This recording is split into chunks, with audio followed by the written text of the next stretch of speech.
Agora sim está sendo gravado, então sejam todos e todas muito bem-vindos e bem-vindas a nosso vídeo extra aqui sobre vidrarias de laboratório.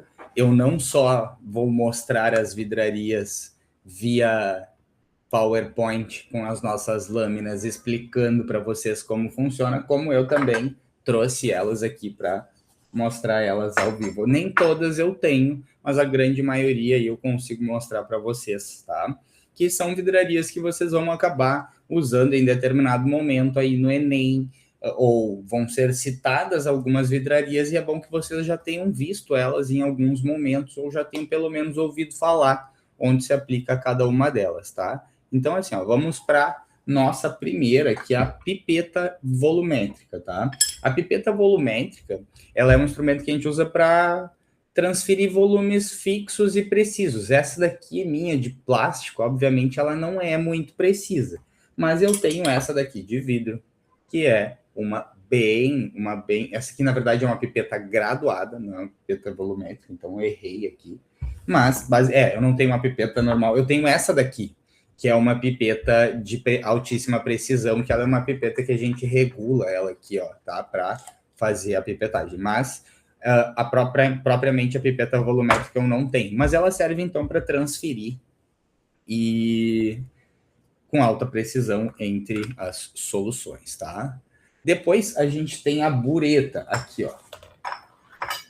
A bureta, então, é um instrumento muito grande, como tu pode ver, bem grande. Ela tem aqui na ponta uma torneirinha que a gente não tem, que a gente regula a entrada aqui, a gente vai abrindo e vai todo o líquido que está aqui dentro vai sendo despejado, né? Ela serve para a gente liberar volumes controlados e precisos de uma solução. E vocês vão ver eu falando da bureta em um momento desse ano, que vai ser lá nas nossas reações de titulação ácido-base, quando a gente vai colocar dentro desse instrumento aqui a nossa solução que a gente conhece a concentração, o nosso titulante, e dentro da outra vidraria que a gente vai ver depois, que vai ser um Erlenmeyer, a gente vai colocar o nosso titulado. Então, é bem importante a gente saber que essa daqui ela é muito precisa, porque isso daqui é um instrumento de titulação, que é um instrumento de verificação da qualidade, da quantidade das concentrações dos caras ali dentro. Então, é muito importante dos componentes dentro da minha solução, né? Então, deixa eu colocando aqui para o lado. Então, olha só, ela contém o titulante, que é adicionado gradualmente para a gente saber exatamente quanto foi gasto dele e poder calcular a concentração do nosso titulado, tá? Dentro disso, bom, vamos para a próxima, que é o nosso becker, o copinho. Esse aqui é um instrumento que a gente usa que ele permite aquecimento, e como ele permite aquecimento, naturalmente ele não vai ter uma precisão muito elevada, porque se tu permite aquecimento, tu pode ser dilatado, né? E isso pode interferir na precisão da vidraria. Então, ele não é muito precisa, mas ela serve para a gente, tranquilamente, ela serve para medir as coisas no dia a dia, mas num laboratório mais analítico, a gente não usa o becker para medir, apenas para transferir de um recipiente para outro, tá? É uma medição aproximada, e aqui, por exemplo, no nosso becker, ele diz que tem um erro de mais ou menos 1%, tá? Então, é bom saber que daquele volume pode ser que 1% esteja errado, porque é um objeto de transferência, tá? Então, esse é o becker. Nós temos a proveta, que aqui eu tenho uma proveta de plástico também, igual a que tem aí no... É a mesma, inclusive, que tem aí no nosso vídeo, no nosso desenho aí, tá? Tá aqui, ó, ela. Deixa eu botar mais para cá. Aqui, ó. Aqui. Então, olha só. É um instrumento, então, que a gente usa que tem uma precisão moderada, né? Até porque ele é usado para a gente medir e transferir líquidos com um pouco mais de precisão que o becker, mas também serve aí para transferências, para medições de baixa necessidade de medições qualitativas e não quantitativas, é assim que a gente chama, tá? Qualitativas para ver o que tem e não exatamente a quantidade mais precisa possível, tá? Então, isso é uma proveta. Pipeta graduada, que é no caso a que eu tenho, que eu mostrei aqui, que é essa aqui, que é uma pipeta que tem uma precisão mais ou menos. Ah, senhor, como é que usa ela? A gente coloca esse instrumento aqui que a gente chama de pera, tá? Aperta a pera aqui, ela enche, ó, quer ver? Peraí. Deixa eu É que essa pera estava estragada também. Mas em tese a gente coloca a pera aqui, ó, na ponta. Aqui. E aí a gente vai usando isso daqui para pipetar. Ou tem uns mais old school que pipetam com a boca, né? Isso aqui é uma pipeta graduada, serve para a gente transferir coisas de um lado para o outro também. Então a pipeta é a mesma coisa que a volumétrica, mas a volumétrica é muito mais precisa que a graduada. Erlenmeyer, então, como eu mostrei para vocês, o mais conhecido das nossas vidrarias, ele pode ser aquecido, logo ele não vai ter uma precisão muito elevada, mas serve então para a gente poder homogeneizar soluções com mais eficiência, mais segurança, principalmente porque ele é também utilizado na titulação. A gente coloca ele embaixo da bureta, tá? Para fazer a titulação ácido base. Eu acho bem mais seguro, inclusive. Então, esse aqui é o Erlenmeyer, tá? Aqui diz, ó, 250 ml aproximadamente, porque não tem uma altíssima precisão. Cuidado que precisão tem a ver com a exatidão das coisas, né? Com a gente saber exatamente o valor que tem ali. Tubo de ensaio, galera. Aqui eu tenho, então, um suporte de tubo de ensaio e um tubo de ensaio que é um instrumento feito para guardar coisas. Ele é projetado basicamente para a gente reter amostras de diferentes componentes, né? É um objeto de...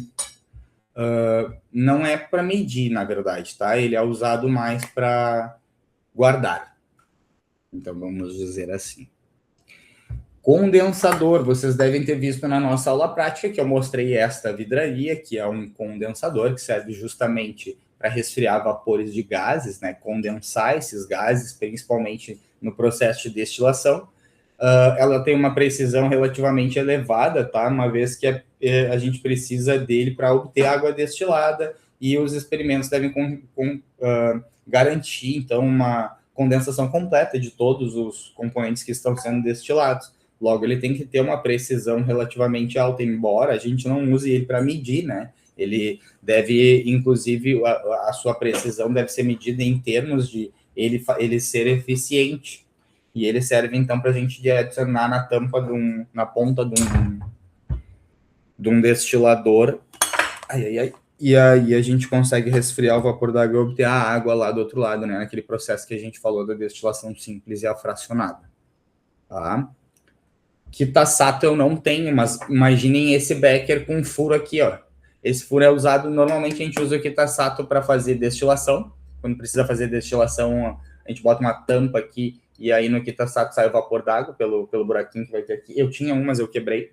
Isso é um Erlenmeyer, que tá na minha mão, tá? Mas se tivesse um buraquinho aqui, seria um Kitasato. E às vezes a gente usa ele também para fazer filtração a vácuo, porque daí ali a gente passa a corrente de pressão e em cima daquilo ali a gente coloca esse funil, foi chamado funil de Bichner, a gente vai colocar em cima e faz a tal da filtração a vácuo. Então o Kitasato ele é versátil, serve para realizar extrações principalmente, então ele pode ser aquecido, tá? Isso é importante também.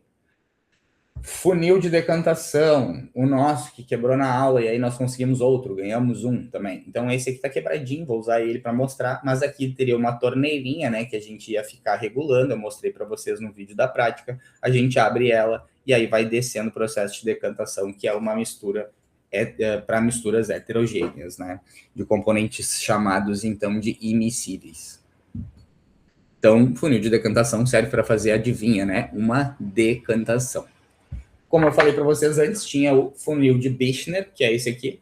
O funil de Bichner, ele serve para fazer filtração a vácuo, ele é usado para separar normalmente sólidos que estão em suspensão, por isso que suspensão é quando eles estão meio que dispersos na solução. Então a gente precisa de uma pressão maior para forçar a filtração desse sólido que está mais misturado do que, por exemplo, uma mistura de areia e água que poderia ser filtrada por um filtro de funil simples, né?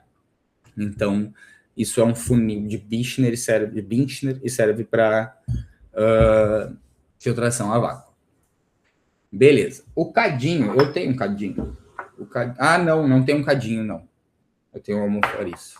Mas eu tive um cadinho. Um cadinho é um vidrinho bem pequeno, assim como tu está vendo, uma cerâmica, que serve para a gente colocar ele no forno, tá? Ele resiste a altíssimas temperaturas, geralmente acima de 1000 graus, então ele é usado para altíssimo aquecimento, tá? Ele é feito de materiais resistentes ao calor, como porcelana, quartzo ou grafite, e é usado principalmente aí em reações que elevam a temperatura, como a calcinação ou algumas sínteses, tá?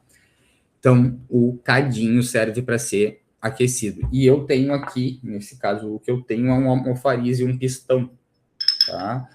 São equipamentos, então, que a gente usa para triturar coisas. O almofariz, em tese, ele é para ser mais resistente, enquanto o pistão aqui é para ser uma haste que eu uso para triturar coisas, beleza?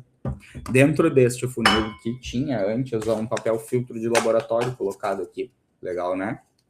Então, aí, o que mais? Vamos ver. Agora, é isso, galera. Essas, na verdade, eu tinha quase todas, né? Eu só não tinha o Kitasato e a pipeta volumétrica. Então, eu espero que isso tenha mostrado um pouco para vocês quais são as vidrarias. Eu vou estar sempre mostrando em aula. Então, espero que isso ajude vocês um pouquinho a entender quando a gente trouxer as nomenclaturas de vidrarias de laboratório, tá bom? Então, um beijo na tua alma. Não façam nada que eu não faria. E eu encontro vocês no nosso próximo vídeo. Valeu? Tchau, tchau.